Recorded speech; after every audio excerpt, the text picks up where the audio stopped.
Thank you so much. You know, it's hard to believe that it has been 8 years since I first came to this convention to talk with you about why I thought my husband should be president. Remember how I told you about his character and conviction, his decency and his grace, the traits that we've seen every day that he served our country in the White House. I also told you about our daughters, how they are the heart of our hearts, the center of our world, and during our time in the White House, we've had the joy of watching them grow from bubbly little girls into poised young women, a journey that started soon after we arrived in Washington, when they set off for their first day at their new school. I will never forget that winter morning as I watched our girls, just 7 and 10 years old, pile into those black SUVs with all those big men with guns. And I saw their little faces pressed up against the window, and the only thing I could think was, what have we done?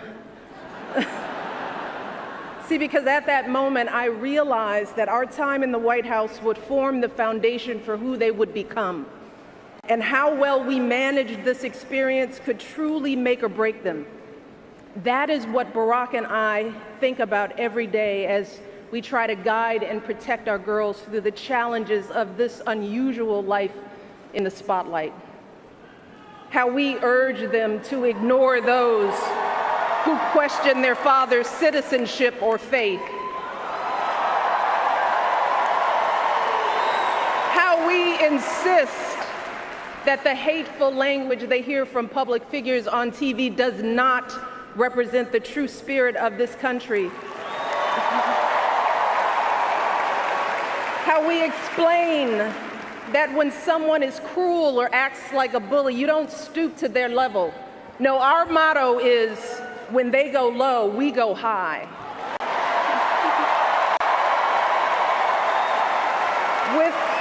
With every word we utter, with every action we take, we know our kids are watching us. We as parents are their most important role models. And let me tell you, Barack and I take that same approach to our jobs as President and First Lady, because we know that our words and actions matter, not just to our girls, but to children across this country. Kids who tell us, I saw you on TV, I wrote a report on you for school. Kids like the little black boy who looked up at my husband, his eyes wide with hope, and he wondered, is my hair like yours? And make no mistake about it, this November when we go to the polls, that is what we're deciding. Not Democrat or Republican, not left or right. No, in this election and every election is about who will have the power to shape our children for the next 4 or 8 years of their lives.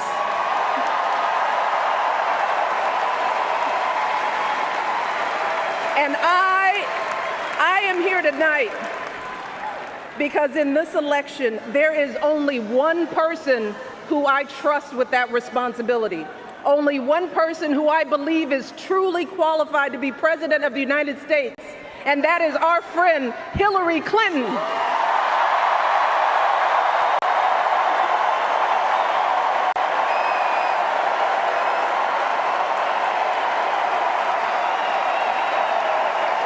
That's right. See, I trust Hillary to lead this country because I've seen her lifelong devotion to our nation's children. Not just her own daughter, who she has raised to perfection, but every child who needs a champion. Kids who take the long way to school to avoid the gangs. Kids who wonder how they'll ever afford college. Kids whose parents don't speak a word of English but dream of a better life. Kids who look to us to determine who and what they can be. You see, Hillary has spent decades doing the relentless, thankless work to actually make a difference in their lives. Advocating for kids with disabilities as a young lawyer, fighting for children's health care as First Lady, and for quality child care in the Senate.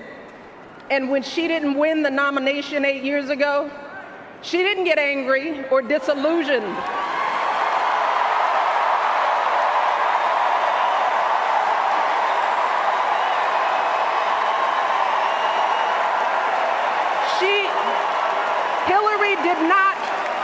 Hillary did not pack up and go home, because as a true public servant, Hillary knows that this is so much bigger than her own desires and disappointments. So she proudly stepped up to serve our country once again as Secretary of State, traveling the globe to keep our kids safe. And look, there were plenty of moments when Hillary could have decided that this work was too hard, that the price of public service was too high, that she was tired of being picked apart for how she looks or how she talks or even how she laughs. But here's the thing. What I admire most about Hillary is that she never buckles under pressure. She never takes the easy way out. And Hillary Clinton has never quit on anything in her life.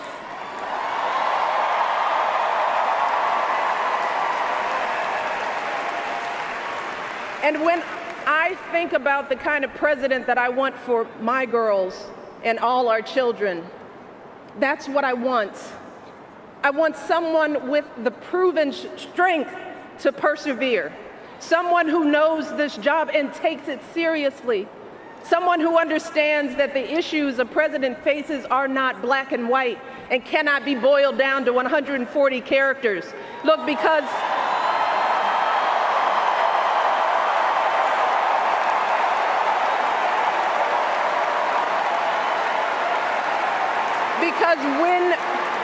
when you have the nuclear codes at your fingertips and the military in your command, you can't make snap decisions.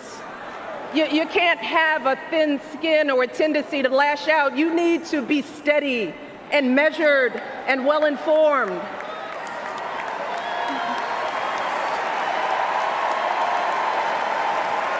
I want a president with a record of public service, someone whose life's work shows our children that we don't chase fame and fortune for ourselves. We fight to give everyone a chance to succeed.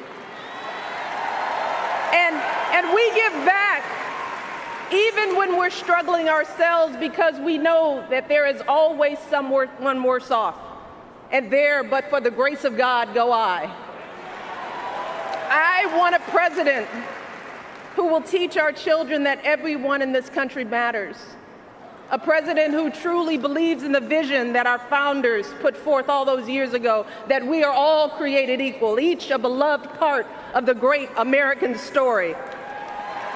And when crisis hits, we don't turn against each other.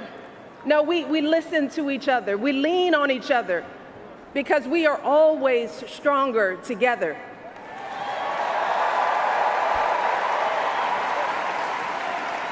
And I am here tonight because I know that that is the kind of president that Hillary Clinton will be. And that's why in this election, I'm with her.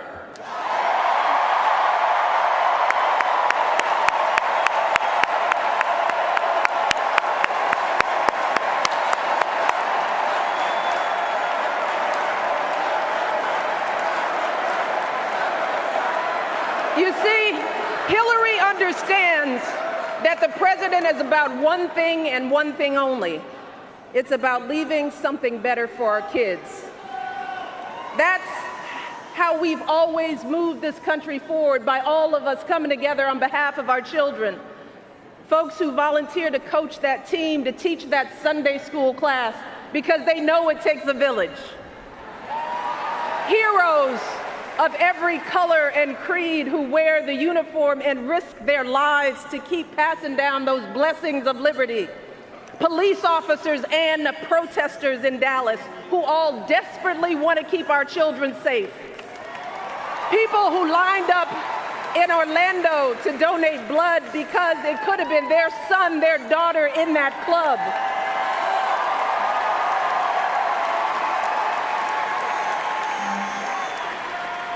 Leaders like Tim Kaine,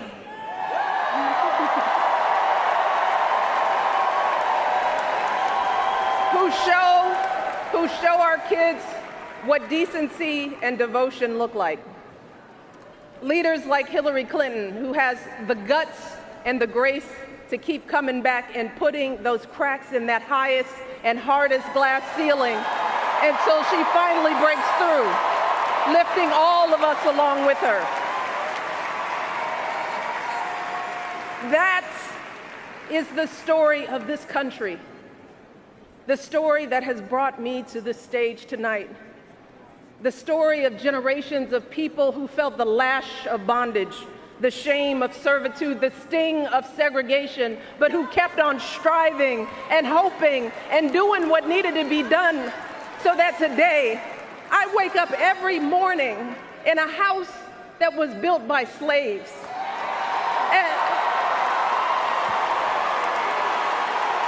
And I watch my daughters, two beautiful, intelligent black young women, playing with their dogs on the White House lawn.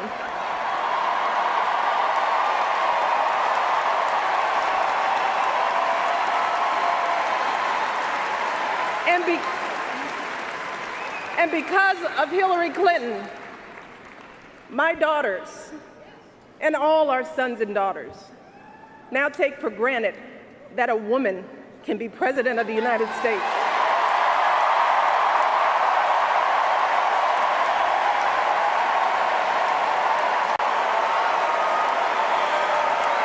So look,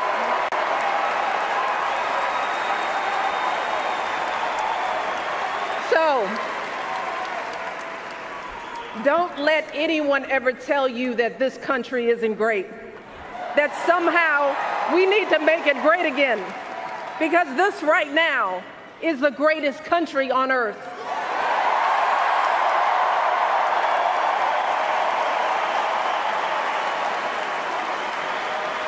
And as my daughters prepare to set out into the world, I want a leader who is worthy of that truth. A leader who is worthy of my girls' promise and all our kids' promise. A leader who will be guided every day by the love and hope and impossibly big dreams that we all have for our children.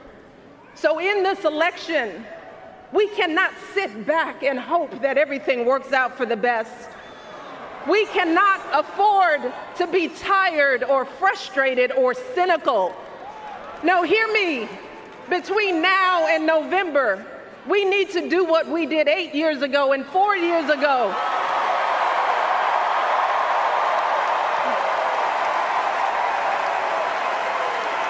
We need to knock on every door. We need to get out every vote. We need to pour every last ounce of our passion and our strength and our love for this country into electing Hillary Clinton as president of the United States of America.